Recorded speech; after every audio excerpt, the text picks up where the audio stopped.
Hi, how you going, everybody? My name is Tristan Schultz, and you're here listening to me talk to you about remote facilitation. How do we design and facilitate a remote collaborative experience?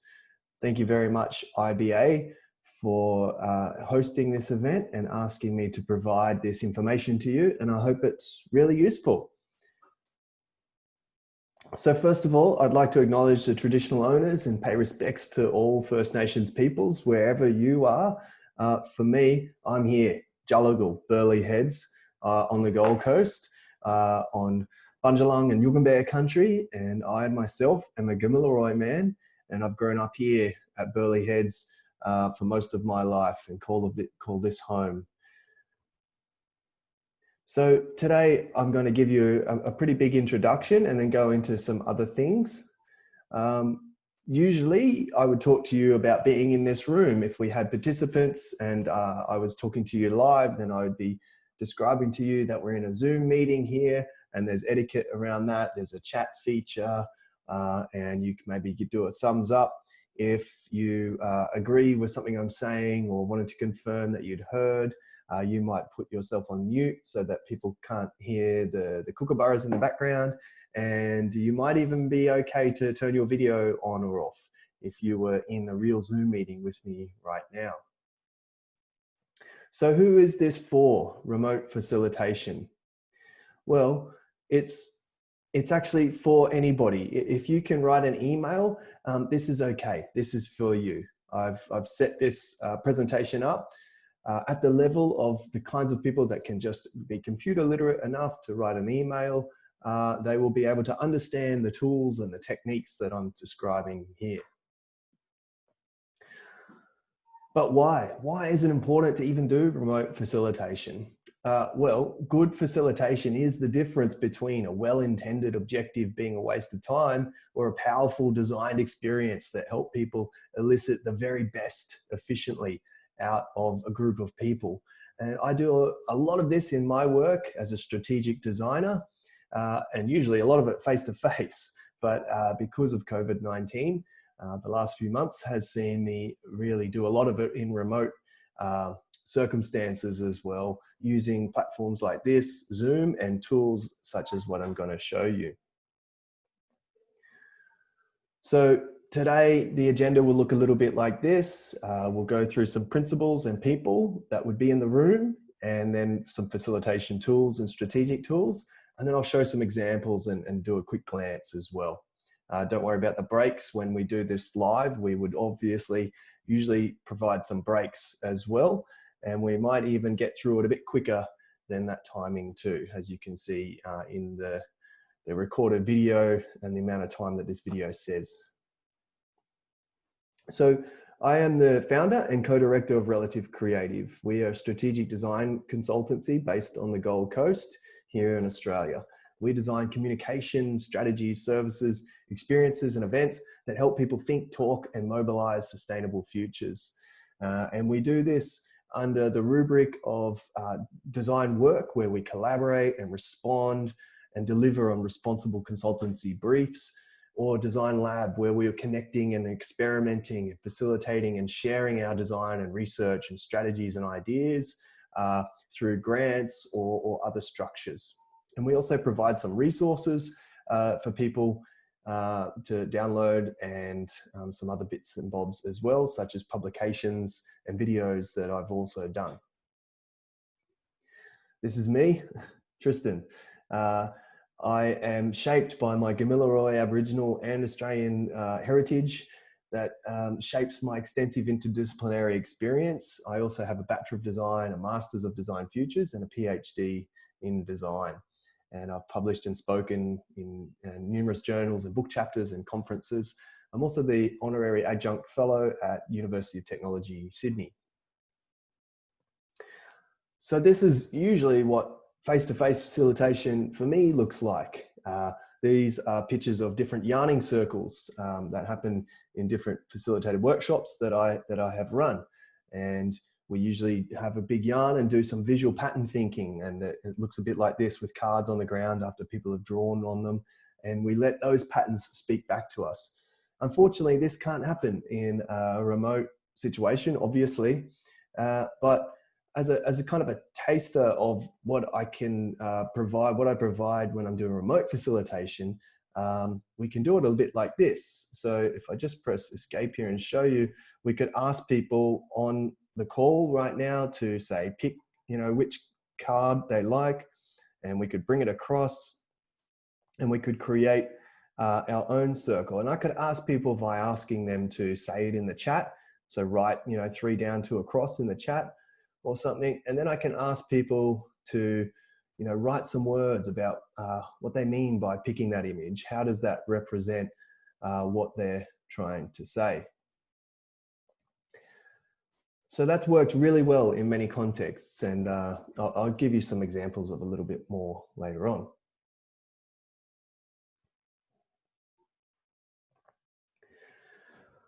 So we should certainly recognize the times we're in. Amidst our everyday lives being transformed because of COVID-19, the battles and concerns rage on. So if you're anything like me, the thinking, the mapping, the designing, the collaborating and facilitating and strategizing projects and programs and models and events and ways through all of these wicked problems must go on. I like to think of it like this: climate change and colonialism, 2 massive global wicked problems, still rage on regardless of COVID-19. And so remote facilitation provides a way for me and our practice to move forward in spite of the social restrictions. But one of the questions we do ask ourselves is remote facilitation actually what you need? Is it actually more like user research, which is something more traditional and less co-designy than remote facilitation? Or really, do you just need to immerse with people, regardless of the fact that you can't at the moment? Is that really what you need to do? Or just observe people humbly from a distance? So those things are different to facilitation, but that might be more clearly what you need.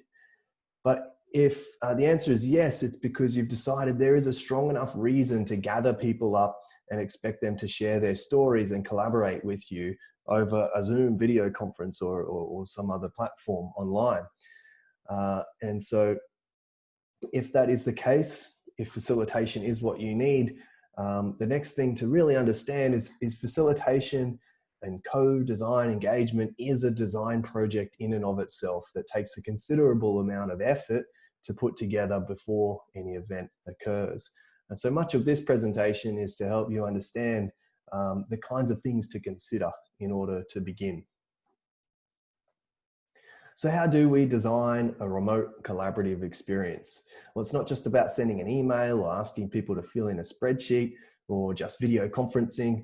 It's mastering the professional facilitation skills of brokering people, the enthusiasm to elicit powerful dialogue, the tools to think visually and collaborate and stay organized and communicate and calibrate with one another, and the techniques to do all this, to time things, to spatialize things, what's known as the cadence of the event. There are some really great opportunities to remote facilitation. On the next slide, I'll show some of the threats. But there's some really obvious and clear opportunities, such as the fact that remotely located people can be included in your facilitation workshop. And people with accessibility restrictions can also be included. Or just in general, people that feel more comfortable in their own comfort zone, in their homes or in their environments, they can log in and be included. But also it means that dynamic remote tools can be used. Some of those tools I'll show you in a little bit. It means that workshops can be asynchronous, meaning they can be not in real time. So we could set up a workshop, not just as a rapid 2-hour video conference, but a thing that unfolds over a couple of weeks, a half hour, one day, a couple more days, a half hour, a couple more days, another half hour, with some time for people to digest the information in between. But best of all, it means a broad range of people from across the globe can chime in, different kinds of subject matter experts from anywhere. But there's some threats too, such as body language being lost in remote facilitation. My view right now has to be clearly focused on the camera, on my eyes showing that I'm connecting with you, with my attention. In a face-to-face experience, a lot of my body language can do that talking for me. And so it's quite laborious, and you lose the body language. It means we lose agility too, to respond to the atmosphere and the tempo of the room. It means we miss those informal yarns as well, and those moments beyond the processes on the screen.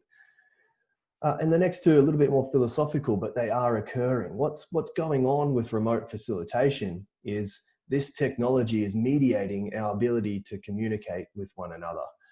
And so it's determining the way in which we communicate. And that can be quite reductive. It can be quite a threat, and a lot can be lost. And so it's something to really think about. And the long view in all of this, the next 10, 30, 50 years, is to think, well, where is all of this going? Where is our giving over to, our seduction of virtual experiences, such as our little old remote workshop, going? But where is it sitting in the distinction between reality and hyper-reality, or virtual reality?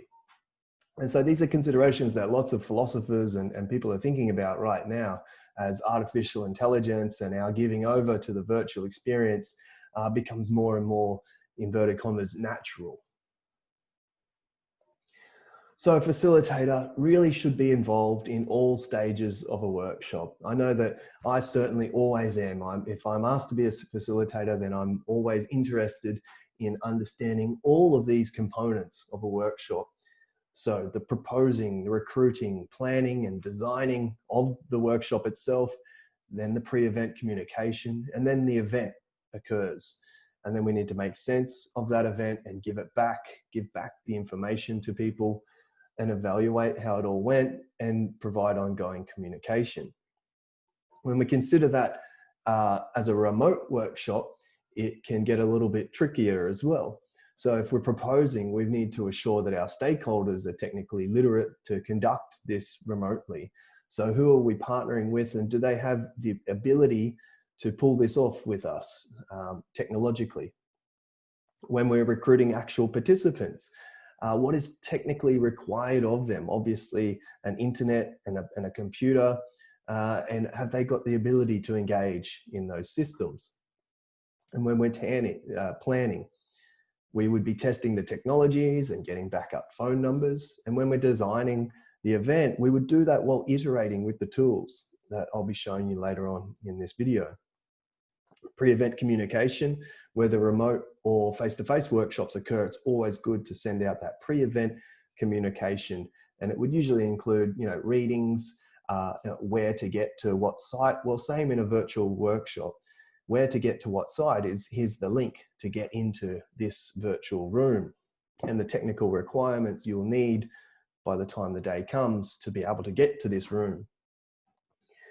Sense making, so ensuring the activity is recorded using software or scribing it live. So usually in a face-to-face workshop, we would have butcher's paper and post-it notes and mess everywhere that we can gather up at the end, take home and analyze that data.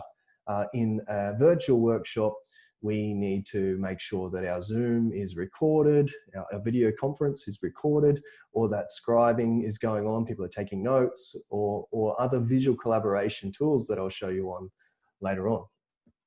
And then we're giving back those ideas as well, and evaluating perhaps via another video conference, and making sure we've got ongoing communication with our participants.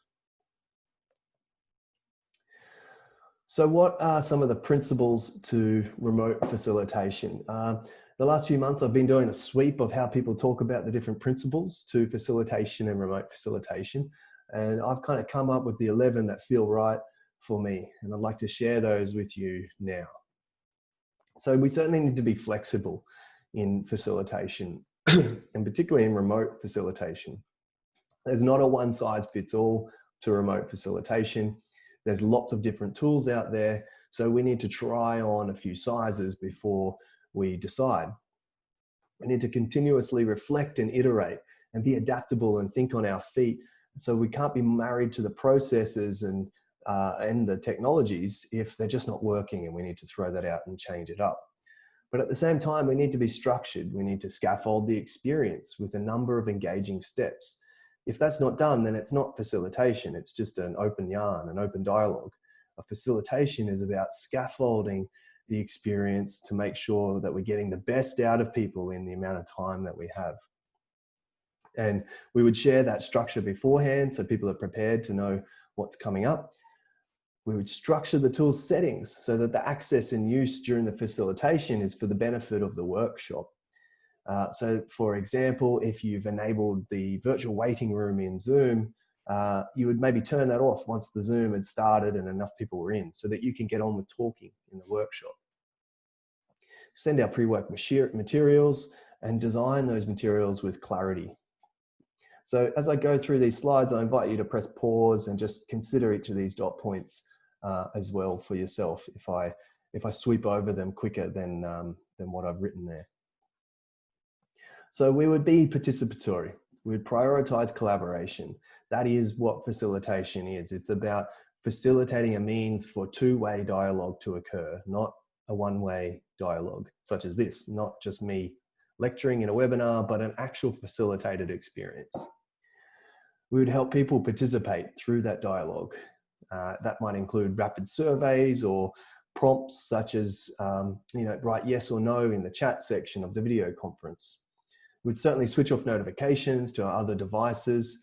And an interesting one to consider is to try and have everybody participating virtually so that there's not a power imbalance where you've got some people with 3 people inside their own real room and other people on their own. And some people are kind of getting more information by being together than others are. So if everyone can be inside the same experience virtually, it equalizes power. And so it's a bit more ethical. We'd be respectful in many different ways. We would respect that people living with impairments may have different speeds for processing information. They might be late to log on or set up if they're just generally not as computer savvy as others. We would respect the privacy of others and really think about the fact that we're looking into a portal into people's home or studio or work environments. And so we would respect that they look different. They look different to sort of the usual visual sphere that you might come across when you go to a workshop. Respect the cultural context and diversity of people and different pieces of etiquette, and respect the space itself as a facilitator. Learn how to hold the conversation and deal with unexpected situations and giving everyone a voice as well. There's lots of ethical considerations to consider, but some of the clear ones: document any consent required by participants digitally, and I'll show you some tricks to do that in a little bit. Recognize that actually people might be uncomfortable with you seeing inside their house. So you could just suggest to people, hey, you can turn off your video, that's fine as well. Be articulate. Articulate clear instructions on how to use the tools before the event. Be direct in your language. And most importantly though, listen, and then you're able to articulate what others are saying more meaningfully. Really important to be confident. And sometimes this feels like it's a performance to be confident because some personalities may not feel that they're confident. But confidence means that you're assuring participants that this is all going to work. This remote facilitation experience, it's okay, I've got this will work.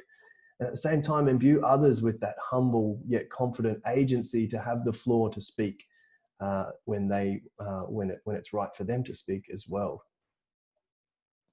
Most importantly, a good facilitator is a tracker.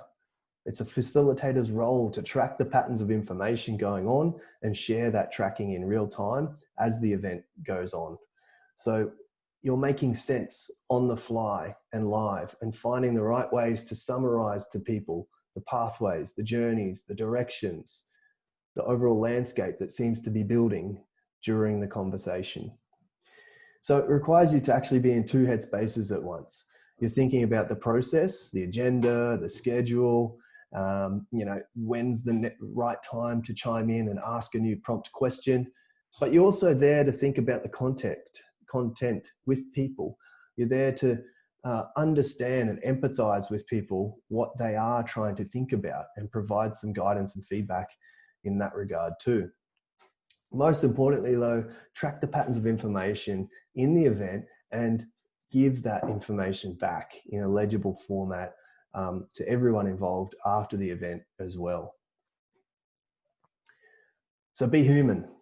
Always put people first, not the technology. So if things are getting technologically fuzzy, just abort. And don't generate these bubbles and lines and noise in diagrams and maps just for the sake of aesthetics. This happens a lot where, you know, these days we can do some pretty professional looking things in openly accessible tools, such as what I'm in here, Google Slides, and we can make our slides or our diagrams look quite professional. But if we go too far, people just look at the aesthetics and the bubbles and lines and noise in it without really diving into the content with you. And so by the same token, these diagrams and maps and visualizations, they can communicate what's known as an assumed objective authority just because they look tech, which means, you know, they're trying to assume or throw truth rather than just subjective kind of conversation. So you would be aware of those traps when you're working with some of these tools. Make sure that you're not showing participants this idea that this is this final truth of this thing, when really what you're trying to say is this is an open dialogue, here's a map that gives us a place to begin. We are human, not bots. So have breaks, check-ins, and throw in different novel exercises along the way. Be an example, show what contribution looks like by sharing your previous work, and I'll do a little bit of that in a moment, and what the tools look like as well, which I'll also do. Reflect on your own well-being in these difficult times of COVID-19, but also in the difficult times of us all having to rapidly move on to remote working. Reflect on your energy and bias and worldviews that you might be bringing to the room that are inescapable, but if you just make it clear that they're there, people can also be, can understand the perspectives you're coming from. So who would be in the room? Who would be the people in the room? There would be facilitators, hosts, panelists, and attendees, at least. And here's some ways we can think about those different people. For facilitators, you would need certainly one that's really driving the conversation, but you might also need another that's helping to scribe and capture the conversation. You might also then need a third facilitator for technical support.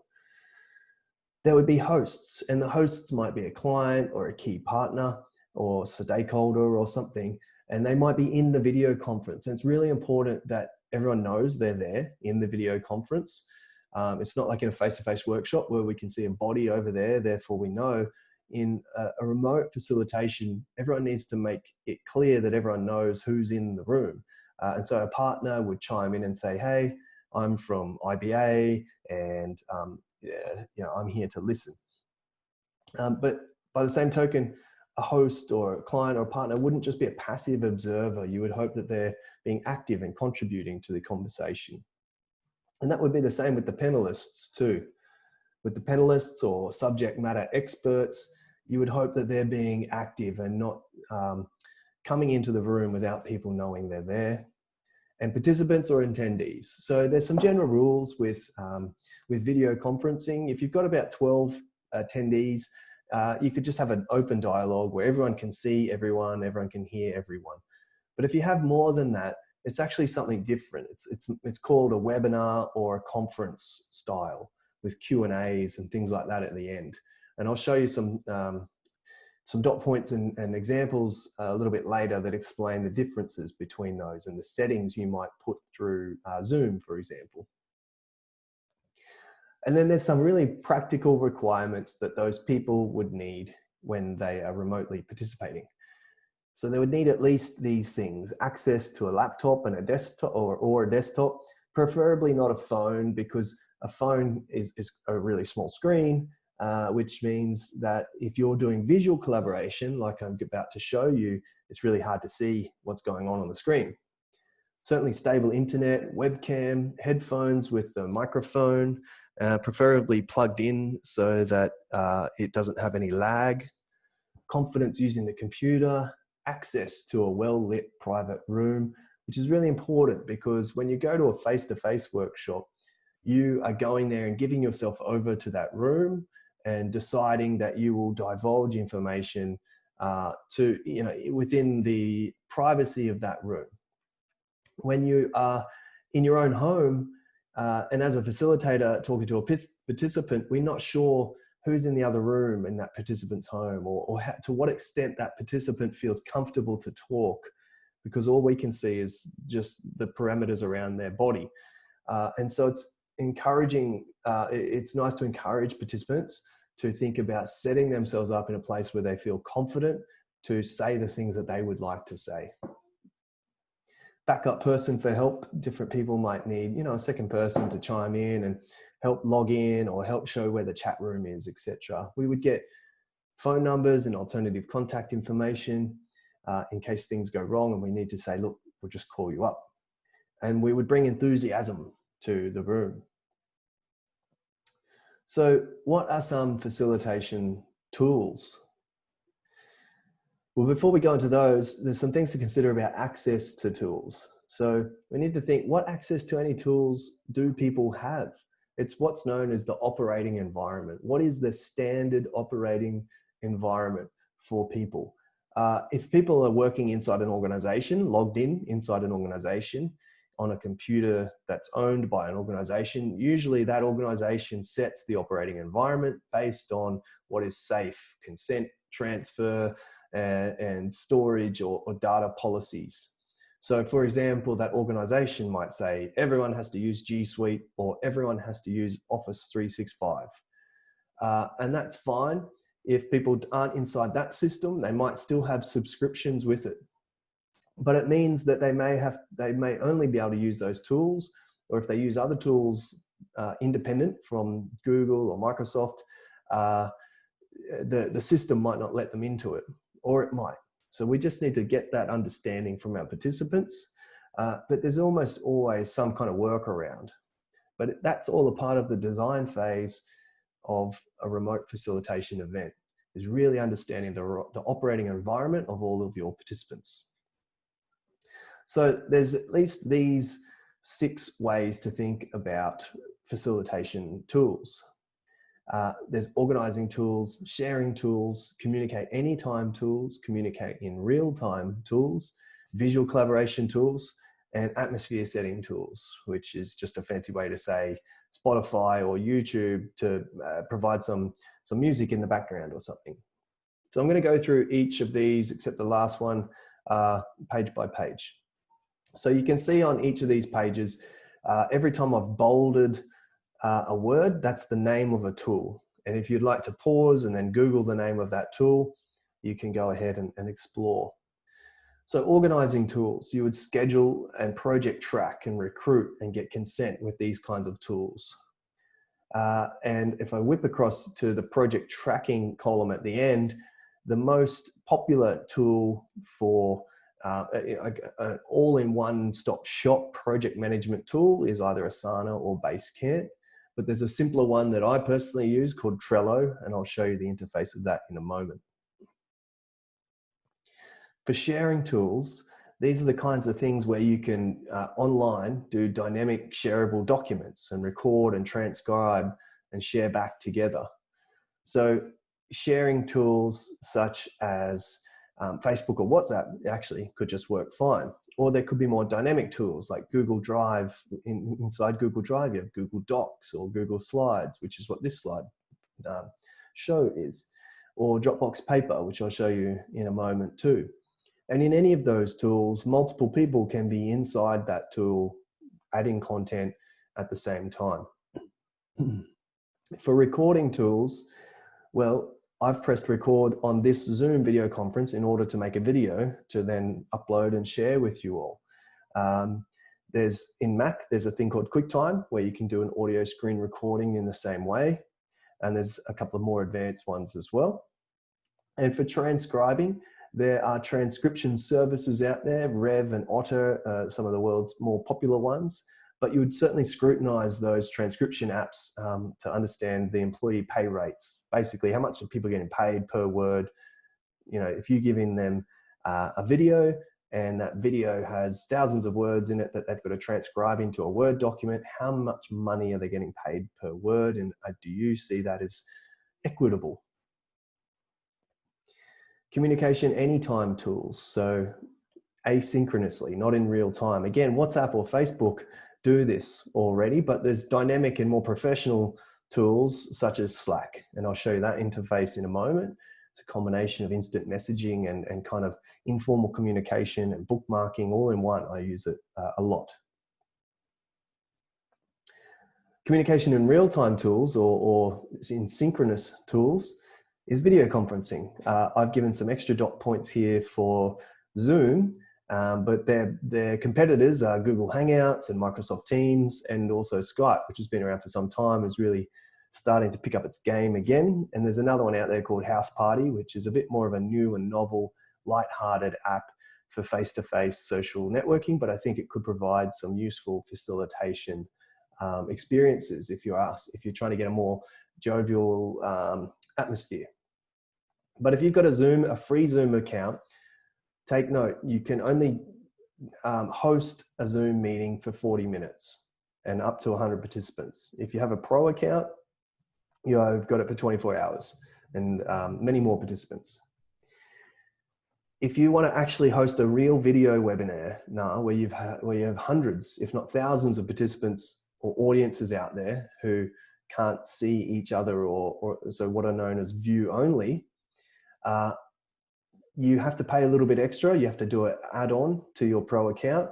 So it's about $50 per month, and you can just do a one-off per month. If you wanted to host a big video webinar, it'd cost you about an extra $50 on your pro account.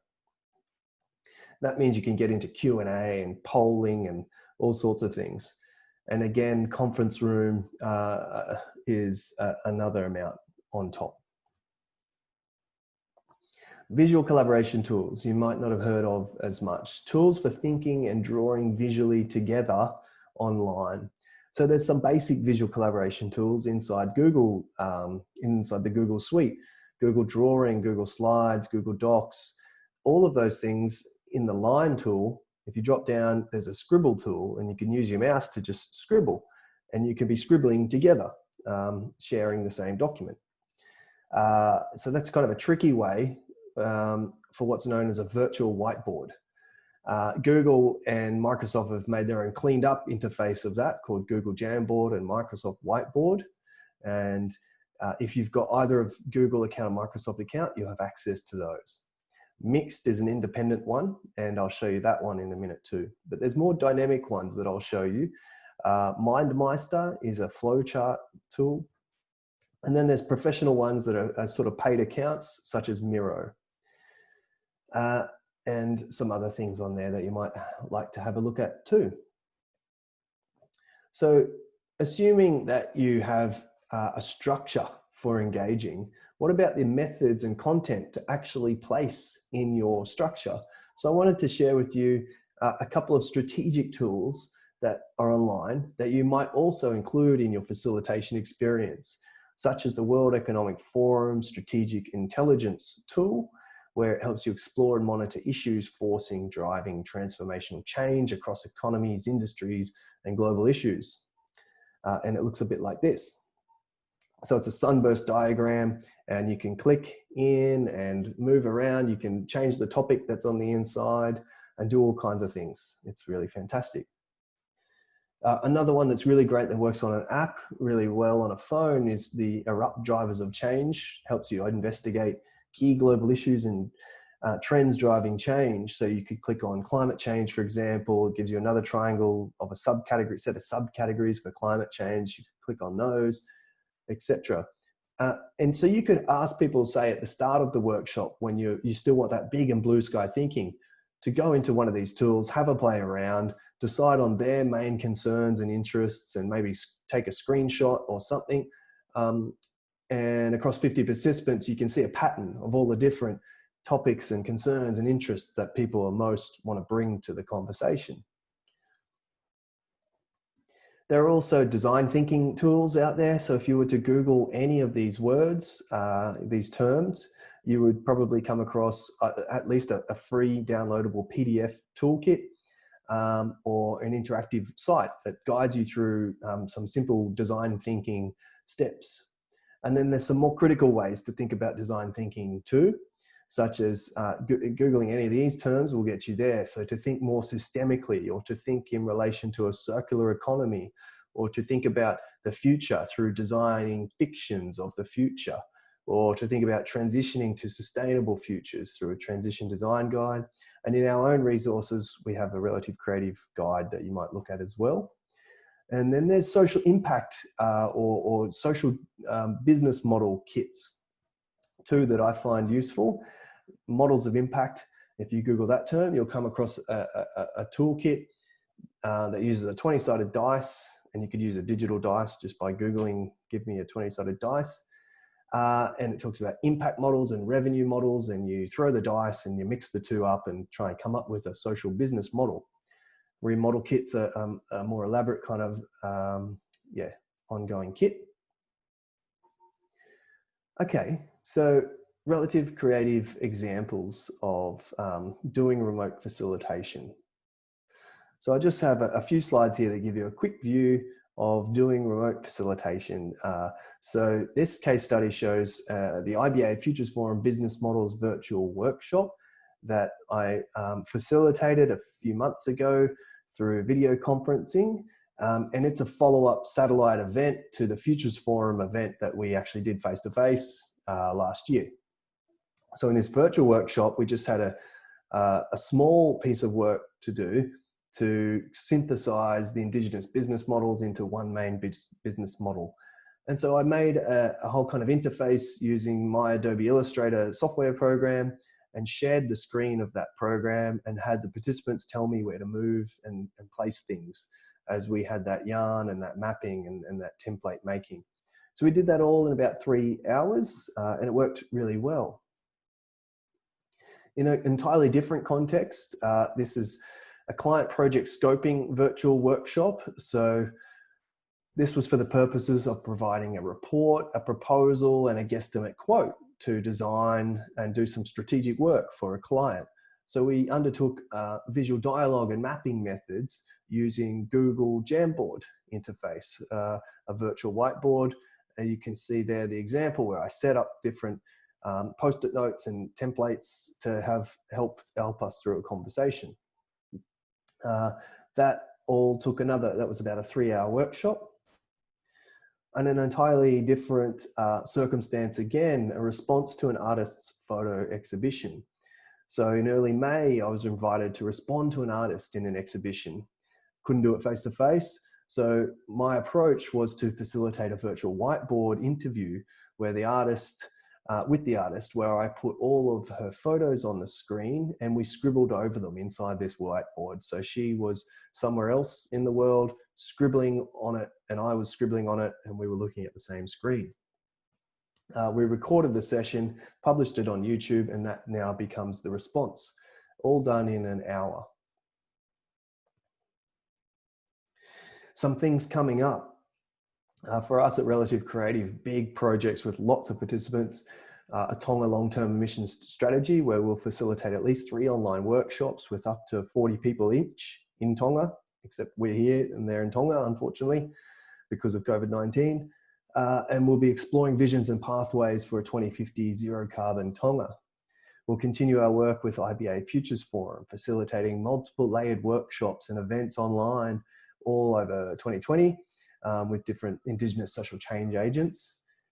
We are doing some future of work planning where we will go out and facilitate stakeholder engagement workshops online with over 50 different people individually to explore their user needs amidst the future of work.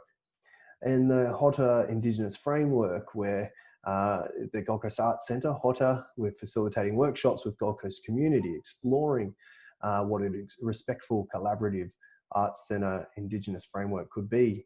So these are 4 examples that we would have done face-to-face, and we would have preferred to do a lot of this work face-to-face, but we can't. But I'm now very confident that we can achieve really great things through remote facilitation strategies and setting up a really robust schedule and agenda and going through those steps that I'd talked to you about before.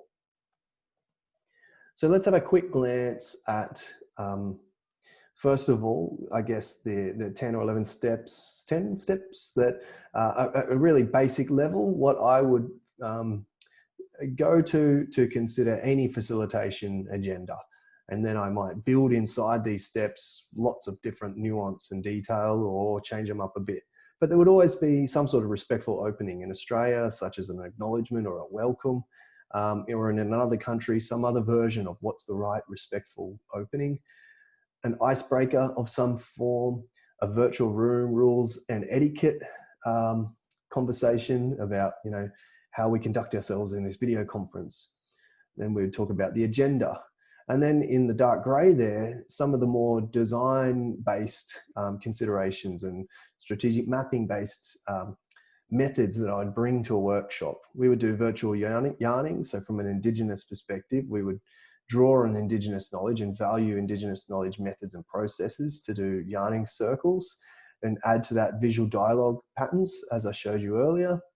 We would go into mapping, relational mapping, mapping out pasts and presents and futures, and thinking big and open, and then really starting to speculate our futures and what we're trying to achieve out of you know, the topic that the workshop is about. We would build a matrix of impact and effort. So we would start to think, okay, really converge on our thinking now. What is the matrix of how much impact that thing is versus how much effort we have to put into it, start to delegate different tasks, etc. And then we'd really synthesize the patterns that happen across the whole workshop and decide on our next steps together. And finally, there would always be another respectful time for closing and a yarning kind of debrief. So let's have a look at, just at the moment, a screenshot of some of these tools, and then I'll go through each one. So I'm going to go through Trello really quickly and show you in a minute. This is the Trello interface. Dropbox Paper looks a bit like this. Slack, Zoom, Google Jamboard, MindMeister, Mixed, Miro, Illustrator, which I won't show you, but you understand Adobe Illustrator is a professional design program, so I wouldn't encourage you to go and invest in that off the bat. Okay, so let's have a look. So Trello looks a bit like this. This is the Trello interface, and Trello interface is based on boards. So we're inside the remote facilitation board at the moment, and these are cards. The things are, sorry, lists. So we have a team info list, a projects in conversation list, a completed projects list, etc. And inside them are cards, and we can move those cards around. So you can imagine you could use this interface for many different contexts. By the way, everything I'm showing here is just mocked up dummy versions of these tools. I'm not showing you, you know, sensitive information. So you can imagine you could do lots of stuff. You could write the name of a completed project or an upcoming project, etc. When you go inside these cards, you can do all kinds of things like add descriptions and tag people, add due dates, and all sorts of stuff. So that's Trello. Dropbox Paper looks a little bit like this. So Dropbox Paper is basically, it's a Word document, but you can share it with other people, synchronously working together. So as you can with all these tools, so with with Trello, you can see it's just my name up there, but if I clicked that, I could share that with other people. We could be working together. And then the same with Dropbox Paper. We could share up here and be working together. We could just be writing text, or we could add ourselves a table, or we could add a whole timeline and start to map out together the different things we want to say in the different timeline, and off we go. So you would need a Dropbox account to play inside Dropbox Paper. Slack is this. So Slack is an instant messaging and communication tool. So you imagine if I were to have planned this video presentation via Slack, I might have made well, I would have made a remote facilitation team. And then in that team, might have had channels like, all right, here's what I think about general, about the people bit, about the principles, other random things I want to think about, the tools, etc. And so on each of those, you can come down here and write your thoughts. You can add add links, and the links will come up really nice usually, or ask you to do things like that. And again, this is built so that multiple people are inside it working together, either at the same time or at any time that they would like to be in there. And you can also do direct messaging with people. So build little sub teams where you're talking more privately with different groups inside your team. Google Jamboard, I showed you the screenshot of that when I was talking about the client project onboarding. So the example of that looks a bit like this. You have frames, what they call frames, and on those frames, you can put whatever you like. You could put little JPEGs of things that you can use to facilitate in the workshop. And then if you come over here, here's the tools. So you have a pen tool, and off you go. You can draw. You have an eraser tool. You have just a simple select and move tool. You have a sticky note tool.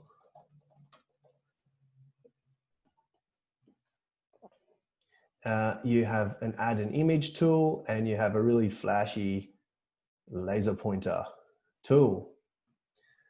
And you can add, you know, like a template in the background, such as I did here, where we can help people think about past and present and future. You could add a JPEG, like knowledge cards, to prompt people to think about different topics, etc.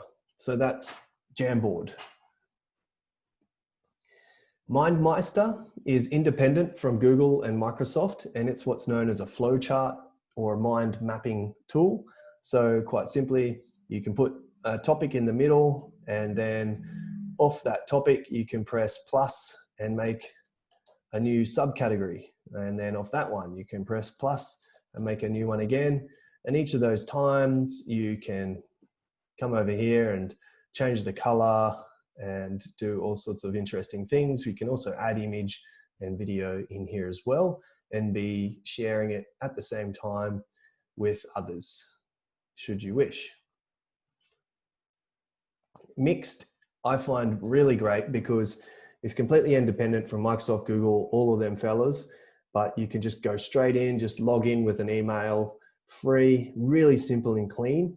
This is the interface, the tool that I use for the artist response to the photography exhibition. So I basically uploaded all of her photos in here, and then together we drew a mess on top of all of her photos using just these 3 or 4 simple tools down the bottom, such as the move tool, the pen tool, the add a sticky note tool, and upload image tool. So are really great for a simple, basic and clean virtual whiteboard that you can just get going with anybody straight away. The more dynamic one is called Miro, and there's another competitor called Mural. This is the Miro interface. So all of this mess here, I've just put there. When you first arrive at Miro, you arrive at a blank screen. This is called a Miro board. I'm inside one Miro board called the Remote Facilitation Board that I made. You can actually get a free Miro account with 3 boards for free. And so you could actually do lots inside a board, lots of different projects, and always just stay in a free account. But in that, you can then you can just freehand kind of draw and add post-it notes and stuff, but you can also make templates. You can make templates, and you can just add existing templates. So lots of different templates in here. There's the mind map template that was already, that I'd showed you in the MindMeister just before. So if you go with creating a mind map using adding nodes, and many, many others. There's fishbone diagrams and all kinds of things in here. And if you just click on each of them, basically what they are is preset post-it notes and squares and rectangles and text with kind of basic methods for visual thinking already set up. And so you could set up yourself a little virtual whiteboard space and then invite people in to think about, okay, what are we going to do now? What next? What later, etc. There's, because this is quite a dynamic tool, there's lots of other things you can do. You can obviously upload images and stuff. You can comment on different things and add emojis to the comments and send it to people. You can, the three squares, you can add more apps, and you can go in here and look at all kinds of other icons that you might want to put in that help you do your visual thinking. And you can do stuff down here, like you can present it, you can set up a voting system, you can actually video chat and record directly inside Miro as well. So quite a dynamic tool. But the thing to remember is it can be really simple too, and intuitively to use straight away.